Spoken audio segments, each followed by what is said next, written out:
Hello again everybody, and today I'm going to start the first of 3 talks about emperors with some connections to the north of England. This is prompted by one of my former pupils, Dominic, so thanks to you, Dominic, for that.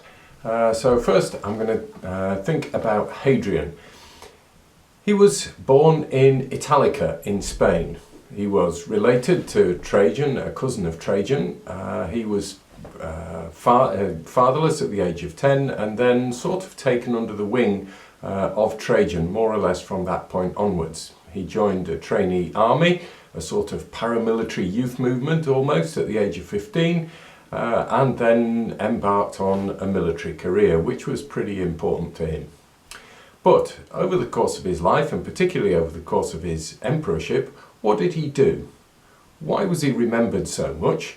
And in the end, was he a good thing or a bad thing? He became emperor in 117 AD, after the death of Trajan. 2 days before that, he's alleged to have been formally adopted as his son, although there is some doubt as to whether that was actually a story that was put about by his mother rather than actually being true. Still, he became emperor, was hailed by the army as emperor, and then set about sorting out some of the problems that had existed in the empire at the time. One of those was there was an awful lot of accumulated debt. He cancelled a lot of it and let people start again. He did quite a lot of touring around as the new emperor, reasserting traditional army discipline wherever he went. There'd been some rebellions. There'd been a rebellion in Britain, there was disorder in Germany, there was disorder elsewhere in the empire, and he went round and partly through just asserting his power, but partly through setting a good example, he set the army much more to be much more disciplined than it had been for some time. He actually, over the course of his emperorship, spent relatively little time in Rome.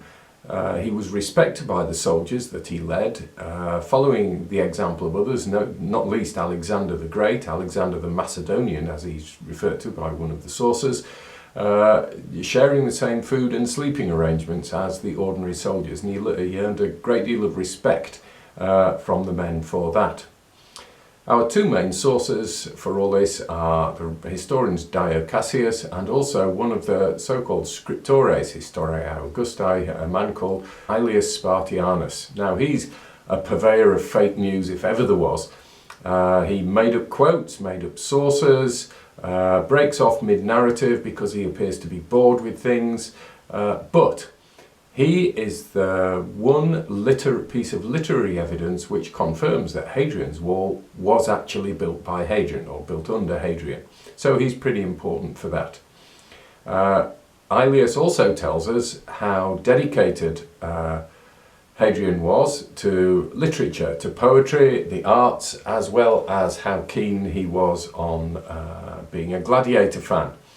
He was also very keen on a young man called Antinous, and he was particularly fond of him. He came from Bithynia in what is now Turkey, and this is what the historian says. Having travelled through Arabia, he came to Pelusium and rebuilt Pompey, that's Pompey the Great's burial mound, in a more magnificent fashion. Antinous, his favourite, he lost during a voyage along the Nile, and he wept for him like a woman. There are varying rumours about this person, some asserting he devoted himself to death for Hadrian's sake, others what both his beauty and Hadrian's excessive sensuality make obvious. The Greeks, to be sure, consecrated him a god at Hadrian's wish, asserting that oracles were given through him. Hadrian himself is talked about as their author. Now Aelius Spartianus then goes on to say, certainly he was excessively keen on poetry and literature. I wonder what excessively keen means. In arithmetic, geometry and painting he was highly skilled, while as for his expertise in playing the kithara, in singing, he used to boast of it. In his sensual pleasures he was immoderate, for he even composed a great deal of verse about his favourites. He was most skilled with weapons and most expert in military science. He also wielded gladiatorial weapons. So, quite a character really. But what did he actually do? Well, his policies were really about consolidating the empire's borders, which had been set out by Trajan, and perhaps retreating a bit from some of the lands and provinces that had been conquered by the Romans, not least in the Middle East, in Assyria and Armenia, which is kind of northern Iraq and into Iran, I suppose. He was the first to build a wall, in Germany first of all, creating the idea of this far and no further. And this is what our source actually says about all that. So it's having completely transformed the soldiers in Germany, in royal fashion he made for Britain, where he set right many things, and the first to do so drew a wall along a length of 80 miles to separate barbarians and Romans. Now, that's the only literary reference there is to him building a wall. It's not in Dio Cassius at all, which is slightly odd. But it's interesting, that notion of a wall. It doesn't say to keep people out, which is what people have often said. It doesn't say it's to separate England and Scotland, which it never has been. It says that it was to separate, the idea of it was a separating point. It wasn't intended to be an impenetrable wall to keep people out, because it has crossing points built into it. The mile castles and forts along the wall all have gates actually through the wall. It's not hidden, it's not designed to be a secret thing, because as we now know, it was whitewashed and visible from many miles. It was built on tops of ridges, so it's a big statement of power. Of course, what we see now is not quite what was built. It was modified later, as we will see in tomorrow's talk. It was later robbed for stone. Quite a lot of Northumbrian farmhouses are made out of Hadrian's wall, and it was the famous bit that you see now was largely rebuilt in the 18th and 19th centuries by antiquarians of the time. It still, when you see it, has that sense of power, of making a big statement, as indeed does the Pantheon. This was a temple in Rome, originally built by Agrippa under the Emperor Augustus. During the 1st century, it caught fire, it was rebuilt, it collapsed. But what's there now is basically Hadrianic.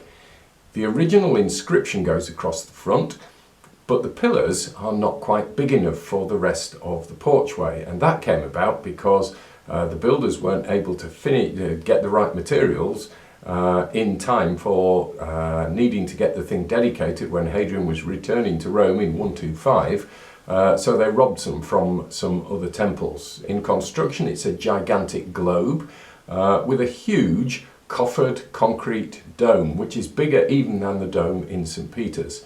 So more than 140 feet across in diameter, and there's a 30-foot hole, the so-called oculus, the eye, in the middle of the top, and there's no glass in it, and if you stand there when it's raining, you get wet underneath.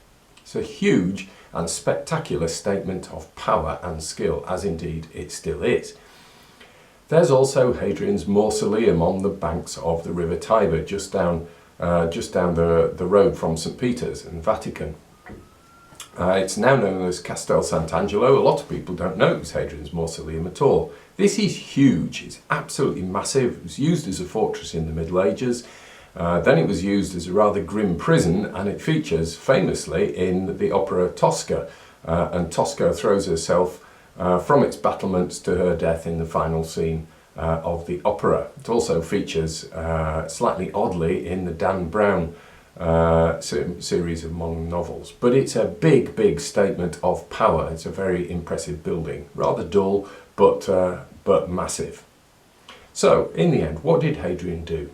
He travelled a lot. He sorted out discipline. He sorted out unfairness. He loved many, including his beloved Antinous, and he loved the arts. He loved buildings as statements, and those perhaps are his lasting influence. Oh, and he also made beards fashionable. He was the first bearded emperor, and after him it became a thing to do. Anybody who was anybody, of course, had a beard, and so they still do.